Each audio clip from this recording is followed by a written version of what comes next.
Shalom Bapak Ibu dikasihi Tuhan. Berjumpa kembali kita dalam program Santapan Rohani pada saat hari ini.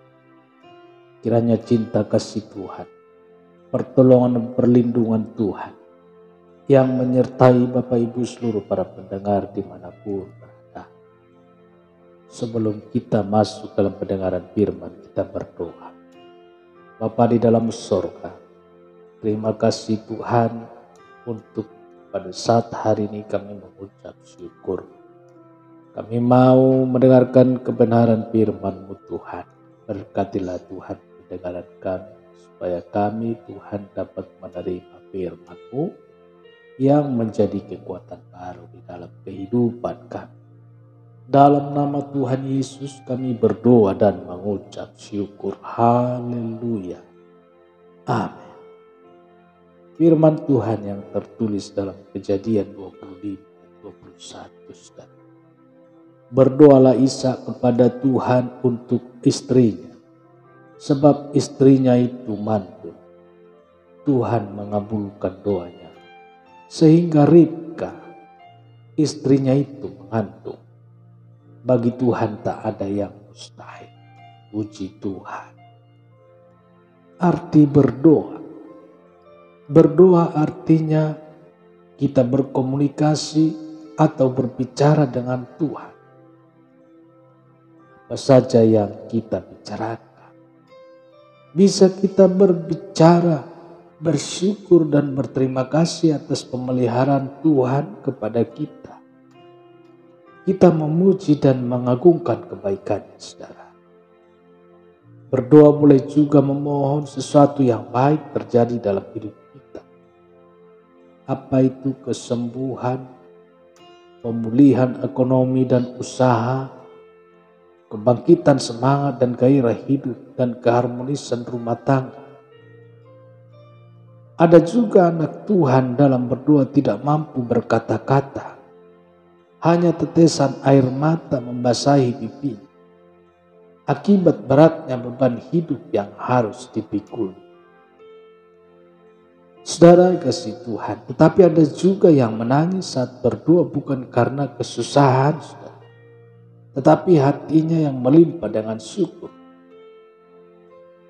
Bukan karena keadaannya baik dan bahagia, malah sebaliknya, pedih dan perih harus dihadapi.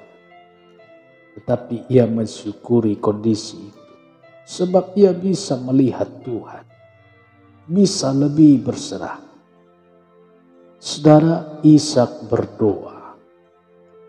Hati suami mana yang tidak resah ketika melihat istrinya mandul? Suami yang benar, yang sungguh mencintai istrinya, bisa menangkap getaran hati pasangannya di saat yang demikian, saudara. Ada ketakutan dari seorang istri jika ia tidak bisa mengandung keturunan bagi suami. Nah, Ishak adalah suami teladan, saudara. Alih-alih melirik wanita lain untuk menjadikan istri pengganti, sebaliknya yang menghampiri Tuhan, ia menghampiri Tuhan, memohon belas kasihan Tuhan. Saudara, rupanya Ishak dan Ribka telah belajar kesalahan yang pernah dilakukan kedua orang tuanya. Ketika mengambil cara sendiri untuk bisa mendapatkan keturunan. Ishak yakin bahwa Tuhan yang disembahnya adalah Elohim, Allah, Tuhan yang menyediakan pada waktunya. Tuhan tidak pernah mengecewakan, saudara. Tuhan Ishak, juga Tuhan kita adalah pribadi yang tidak pernah mengecewakan.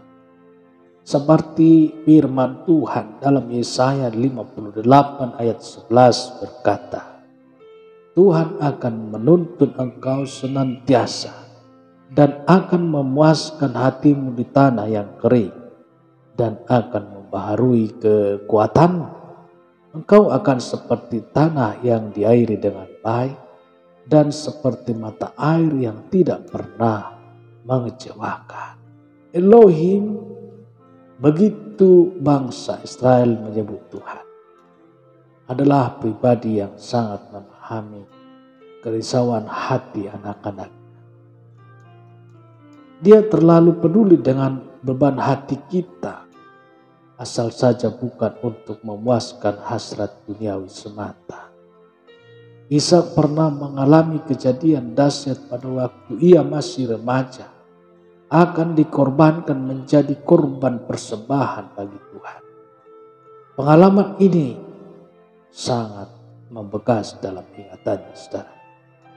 Menorehkan keyakinannya untuk selalu menuruti maunya Tuhan. Tuhan tidak pernah salah dan keliru dalam bertindak. Saudara, Tuhan tidak pernah merancang hal-hal yang jahat, seperti janjinya yang harus kita jadikan pegangan hidup kita. Tertulis dalam Yeremia 29 ayat 11. Sebab aku ini mengetahui rancangan-rancangan apa yang ada padaku mengenai kamu. Demikianlah firman Tuhan, yaitu rancangan damai sejahtera dan bukan rancangan kecelakaan, untuk memberikan kepadamu hari depan yang penuh harapan. Saudara dikasihi Tuhan, kapan terakhir saudara berdoa? Atau masih ingatkah? Atau saudara lupa karena bosan? Sudah sering berdoa tetapi belum dijawab, begitu kata seorang Tuhan. Akhirnya berhenti berdoa. Jika kita yakin doa kita baik di hadapan Tuhan, maka jangan berhenti meminta kepadanya. Tetaplah berdoa.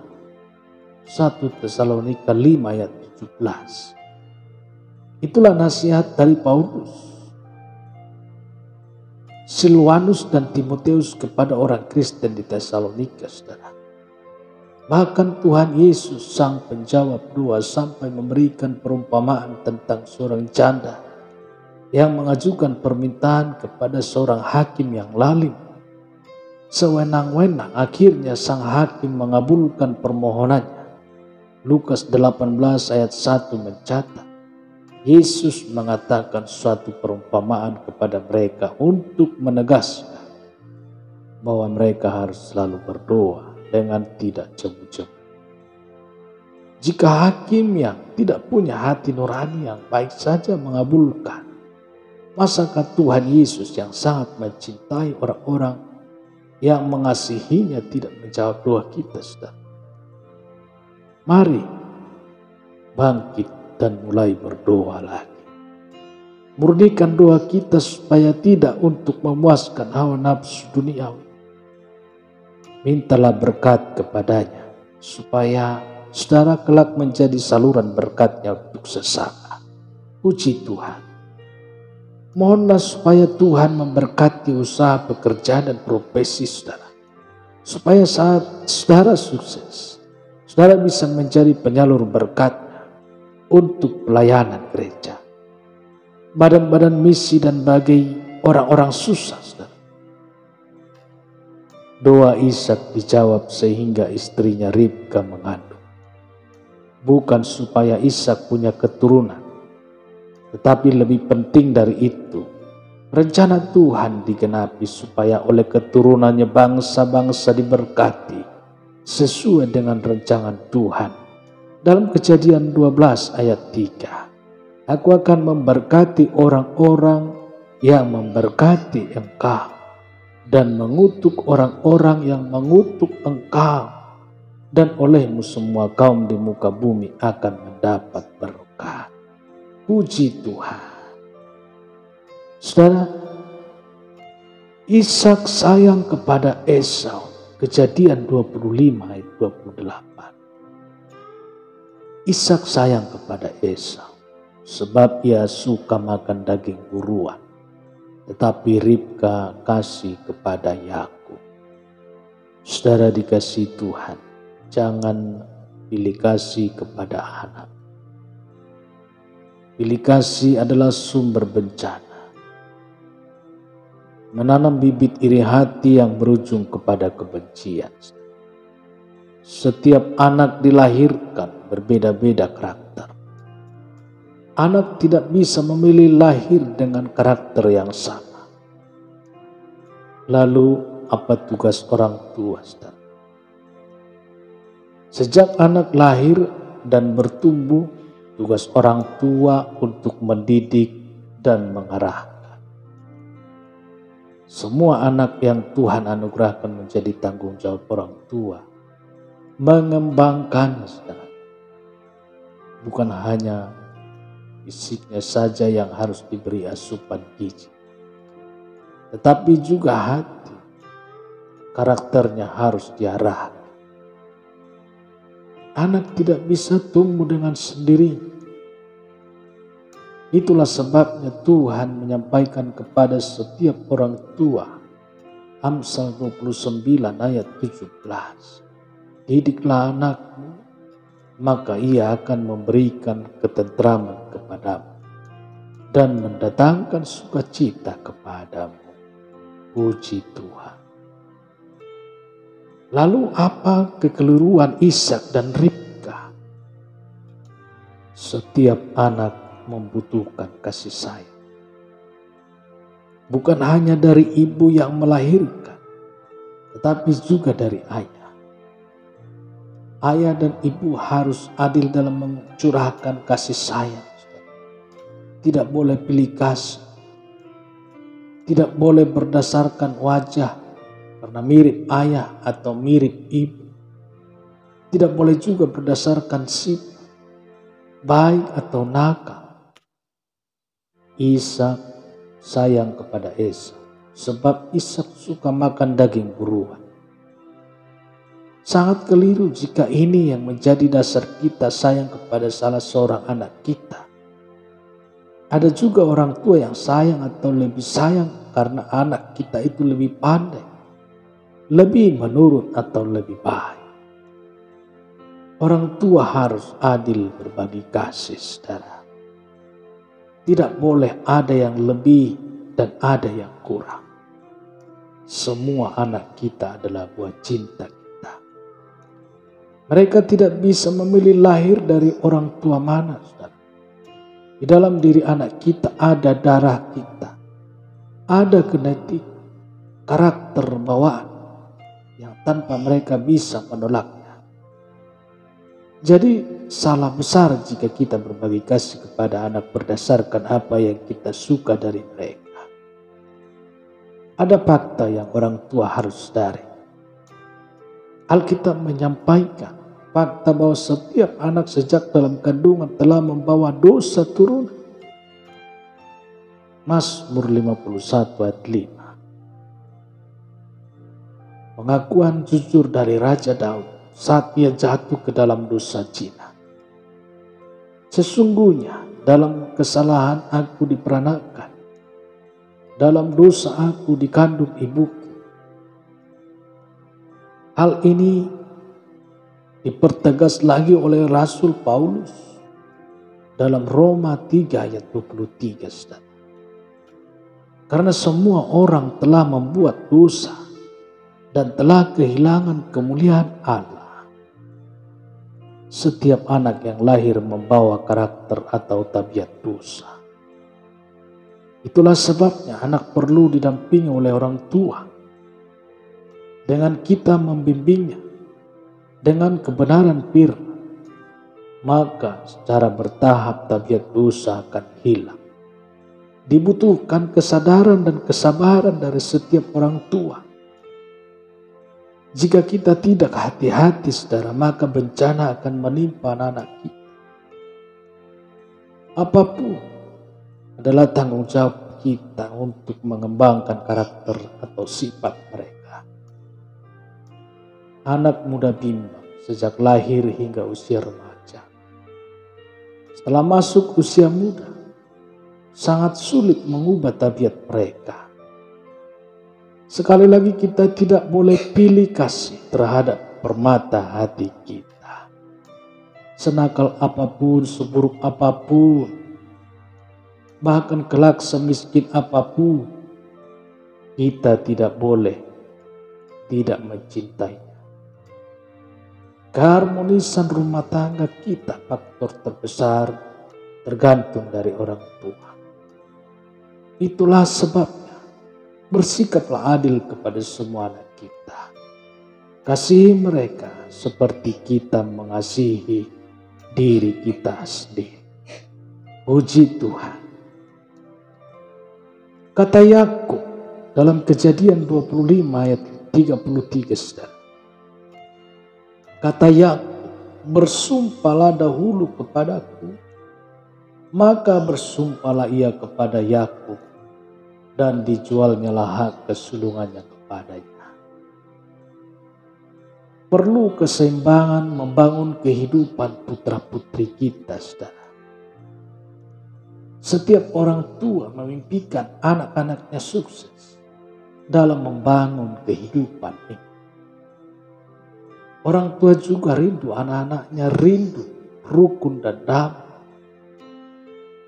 Saudara dikasihi Tuhan, anak-anak tumbuh dan berkembang meraih masa depan yang diberkati Tuhan.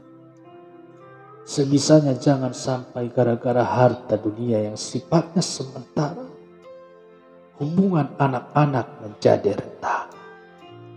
Semuanya tidak bisa jadi dengan sendiri, saudara. Apa yang terjadi di keluarga Ishak? Dari ayat ini, saudara, kita dapat kesan Esau kakaknya Yakub memandang ringan hak kesulungan itu. Buktinya, saudara, Esau rela menukar hak kesulungannya sebagai hak yang dimiliki sebagai anak sulung hanya dengan makanan. Apa sih hak kesulungan itu, saudara? Seorang yang mempunyai hak sulung berhak menjadi imam dari seluruh keluarganya. Menjadi imam maksudnya menjadi perantara antara keluarga atau sukunya dengan Tuhan. Suatu jabatan rohani yang mulia di mata Tuhan. Di masa itu, jika si sulung menolak hak sulung, ia telah berbuat dosa di mata Tuhan. Tentu saja sikap Esau sangat merendahkan jabatan imam yang seharusnya diterimanya dengan penuh tanggung jawab. Mengapa? Dengan menukar hak kesulungannya dengan semangkuk kacang merah, Esau telah secara sengaja merendahkan jabatan imam. Sebuah kesempatan untuk bisa melayani Tuhan. Hal rohani yang bisa membuatnya berhubungan akrab dengan Tuhan. Lalu siapa yang salah, saudara? Tentu saja orang tuanya, Ishak dan Ribka. Hal yang mestinya harus diutamakan, Esau mungkin menganggap tidak ada manfaatnya dengan menjadi imam. Saudara, di era sekarang seperti membangun kehidupan rohani seorang kepada Tuhan Yesus. Bagaimana saudara membangun kehidupan rohani putra-putri saudara? Banyak orang tua Kristen yang menyepelekannya. Tidak penting, begitu anggapan sebagai orang tua. Yang diutamakan les matematika, bahasa Inggris, keterampilan lainnya. Saudara, membangun kerohanian anak-anak diabaikan sama sekali. Kita mati-matian menyekolahkan putra-putri kita di sekolah yang bertaraf internasional, masuk ke universitas yang bergengsi, bahkan hingga ke luar negeri. Membangun kehidupan dunia ini perlu keseimbangan, saudara. Kesalahan Ishak yang tidak diperhatikan kehidupan rohani Esau berbuah pahit. Jika kita mengikuti renungan ini, beberapa hari ke depan kita akan mendapati dari keturunan Yusuf, dari keturunan Yakub lahirlah Yusuf yang kelak diberkati Tuhan secara luar biasa. hingga menjadi raja muda di Mesir. Saudara, sebaliknya dari keturunan Esau tidak muncul anak yang meraih kedudukan cemerlang. Apa yang harus kita perbuat sebagai orang tua? Saudara dikasihi Tuhan, segera perbaiki cara pandang kita yang keliru. Kita harus mendampingi putra-putri kita di dalam membangun kerohanian mereka. Jangan sampai terjadi ketidakseimbangan di dalam menjalani hidup ini. Kita harus gelisah jika anak-anak kita tidak suka berdoa, malas membaca firman, dan acap kali bolos beribadah. Di tangan kitalah orang tuanya kemana kelak anak kita berjalan. Puji Tuhan. Janji Tuhan bisa diraih jika kita mendahulukan Tuhan dengan membangun rohani mereka. Firman Tuhan mencatat dalam Matius 6 ayat 33. Tetapi carilah dahulu kerajaan Allah dan kebenarannya, maka semuanya itu akan ditambahkan kepadamu. Jangan salah membuat prioritas, saudara. Utamakan Tuhan. Maka anak-anak saudara akan meraih masa depan yang penuh harapan. Puji Tuhan. Baca kebenaran firman Tuhan. Kejadian 26 ayat 12. Maka menaburlah Ishak di tanah itu, dan dalam tahun itu juga ia mendapat hasil 100 kali lipat, sebab ia diberkati Tuhan. Hebatnya hidup yang diberkati. Setiap insan rindu hidup yang diberkati Tuhan. Puji Tuhan. Segalanya mulus dan lancar. Bikin apapun jadi. Dunia boleh susah. Orang di sekitar kita pada berkeluh resah. Tapi anak-anak Tuhan tidak resah. Puji Tuhan. Nah, hidup Ishak diberkati. Apa rahasianya, saudara? Ishak adalah pribadi yang sangat taat kepada Tuhan. Setiap firman-Nya dilakukan dengan setia, mudah atau susah. Ishak tulus dan lurus hatinya. Tidak ada sedikit pun akal bulus. Sejak remaja sudah dibuktikannya, saudara, ketika ia akan dikorbankan oleh Abraham ayahnya di mezbah bakar. Alkitab tidak mencatat bahwa Ishak berontak apalagi melawan. Ia tipe orang penurut dan siap berkorban. Ini bukti berikutnya saat Tuhan meminta kepada Ishak untuk tinggal di Gerar. Kejadian 26 ayat 2-3. Lalu Tuhan menampakkan diri kepadanya serta berfirman, janganlah pergi ke Mesir, diamlah di negeri yang akan kukatakan kepadamu. Tinggallah di negeri ini sebagai orang asing, maka aku akan menyertai engkau dan memberkati engkau, sebab kepadamulah dan kepada keturunanmu akan kuberikan seluruh negeri ini, dan aku akan menepati sumpah yang telah kuikrarkan kepada Abraham ayah. Puji Tuhan.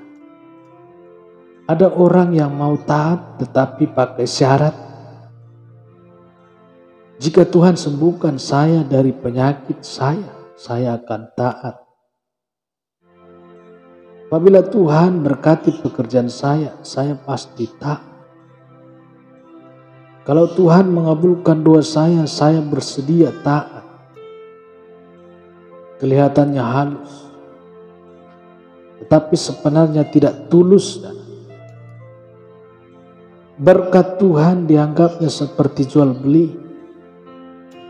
Saudara dikasihi Tuhan, Ishak tidak sedikit pun mengajukan syarat ketika Tuhan memintanya untuk tinggal di Gerar, tempat asing yang baru pertama kali dikunjungi. Ishak mengikuti perintah Tuhan tanpa bertanya sedikit pun. apalagi sampai bernegosiasi dengan Tuhan. Adakah jaminan yang bisa dipegang Ishak? Tidak ada sama sekali. Bagi Ishak, perintah Tuhan sudah termasuk di dalamnya. Ada jaminan yang bisa diandalkan, saudara. Tidak ada keraguan sedikit pun yang nampak dari raut wajah hingga lubuk hati yang paling dalam. Bapak Ibu dikasihi Tuhan, saksikan buah dari ketaatan Ishak. Ishak tidak perlu menunggu berlama-lama. Ayat renungan kita ini berkata, dalam tahun itu juga Ishak mendapat hasil tuaiannya 100 kali lipat. Bersedia ke saudara taat kepada Tuhan Yesus tanpa syarat. Sulit memang pada mulanya, saudara. Tetapi saudara harus belajar memulainya dari perkataan kecil yang sederhana. Belajarlah taat. Lakukan saja apa yang Tuhan sampaikan di hati saudara. Atau lewat firman yang saudara dengar, saudara baca. Melalui khotbah-khotbah para hamba Tuhan. Saudara, jangan bilang itu bukan untuk saudara. Jangan katakan itu tidak cocok buat saudara. Tuhan tidak pernah keliru saat Dia berbicara, saudara. Sama seperti Ishak, Anda pun akan segera menuai hasilnya, saudara. Jika belum, terus kerjakan perintah. Yakinkan Tuhan bahwa saudara serius untuk mentaatinya. Jika Ishak diberkati 100 kali, masakah saudara tidak diberkati juga? Puji Tuhan. Lalu ia pindah dari situ. Kejadian 26 ayat 22. Demikian kebenaran firman. Lalu ia pindah dari situ, menggali sumur yang lain lagi. Tetapi tentang sumur ini mereka tidak bertengkar. Sumur ini dinamai Rehob. Dan ia berkata, sekarang Tuhan telah memberikan kelonggaran kepada kita, sehingga kita dapat beranak cucu di negeri ini. Puji Tuhan. Rehobot. Rehobot artinya tempat longgar, lapang, luas. Saudara dikasihi Tuhan, suatu wilayah yang dinamai oleh Ishak setelah berpindah dari tempat yang satu ke tempat yang lain. Di tempat itulah Ishak dan pengikutnya menemukan sumur yang berlimpah airnya. Di zaman itu, saudara, sumur merupakan hal yang sangat penting untuk bisa memberi minum pada ternak, pada peliharaan. Di samping juga untuk mengairi tanaman yang menjadi sumber makanan ternak. Hidup di tengah himpitan, saudara, sangat tidak nyaman. Bukan saja dikelilingi masalah, tetapi berada di antara orang yang iri hati. Selalu mengundang keributan. Biasanya patokan kita yang benar. Jangan takut, jangan mau mengalah, tetap bertahan. Tidak demikian halnya bagi Ishak, saudara. Benar memang artinya tidak salah. Benar juga tidak perlu mengalah. Begitu sikap orang pada umum, saudara.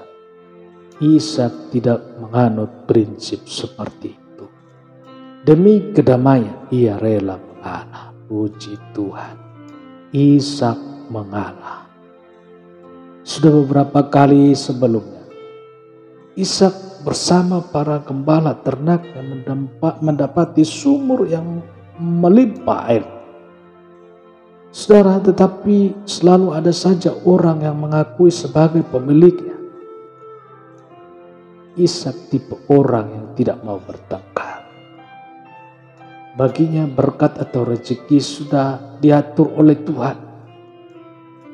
Tidak akan ketukar atau salah. Ishak rela mundur dan mencari daerah yang lain. Alkitab menyaksikan dalam Kejadian 26 ayat 20. Lalu bertengkarlah para gembala Gerar dengan para gembala Ishak. Katanya, air ini kepunyaan kami. Dan Ishak menamai sumur itu Esek, karena mereka bertengkar dengan dia di sana. Demi menghindari keributan, Ishak rela mengalah dan mencari daerah lain. Kejadian 26 ayat 21. Kemudian mereka menggali sumur lain dan mereka bertengkar juga tentang itu. Maka Ishak menamai sumur itu Sitnah. Hingga akhirnya Ishak menemukan tempat yang lapang, yang luas, dan mata air yang melimpah. Ishak menamakan tempat yang baru itu Rehobot. Ini kutipan peristiwanya. Ia pindah dari situ dan menggali sumur yang lain lagi. Tapi tentang sumur ini mereka tidak bertengkar. Sumur ini dinamainya Rehobot. Dan ia berkata, Kejadian 26 ayat 22. Sekarang Tuhan telah memberikan kelonggaran kepada kita sehingga kita dapat beranak cucu di negeri ini. Saudara dikasihi Tuhan, di mana posisi saudara saat ini? Apakah saudara sedang dihimpit berbagai masalah? Maju kena, mundur kena. Ke kanan mentok, ke kiri juga mentok. Hampir tidak ada ruangan gerak. Sudah sesak napas. Jangan putus asa, saudara. Jangan menyalahkan orang lain. Jangan lempar kesalahan kepada pasangan kita. Kita harus melihat ke depan. Jika masih terbuka lebar daerah, masih terbentang luas. Seperti kata peribahasa, di mana ada kemauan, di situ ada jalan. Teladani langkah Ishak, saudara. Mengalah bukan berarti kalah. Mengalah demi hidup damai akan diberkati oleh Tuhan. Tidak perlu merasa paling berhak. Hindari perselisihan. Jangan terpancing diajak bertengkar. Berkat dari Tuhan tidak pernah tertukar. Ishak mendapati kelonggaran dalam hidupnya. Saudara juga akan mengalami. Rehobot baru akan melingkupi hidup saudara. Puji Tuhan. Terpujilah Tuhan pada saat hari ini. Kekal untuk selama-lamanya. Haleluya. Kita berdoa, saudara. Tuhan, terima kasih. Kami sudah mendengarkan kebenaran firman-Mu yang menjadi kekuatan baru di dalam kehidupan kami. Terpujilah nama-Mu Tuhan, termulialah nama-Mu Yesus. Diagungkan, ditinggikanlah Tuhan.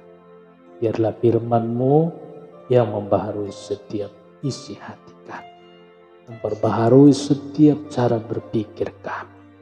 Mengandalkan Tuhan di dalam mendidik anak-anak. Mengandalkan Tuhan di dalam setiap aktivitas kehidupan. Di dalam nama Tuhan Yesus berkaryalah Tuhan di dalam setiap roh dan jiwa kami.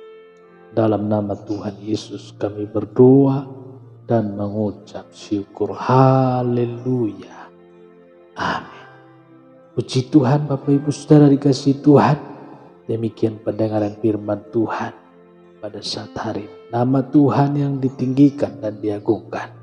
Berjumpa kembali kita dalam saluran ini esok hari.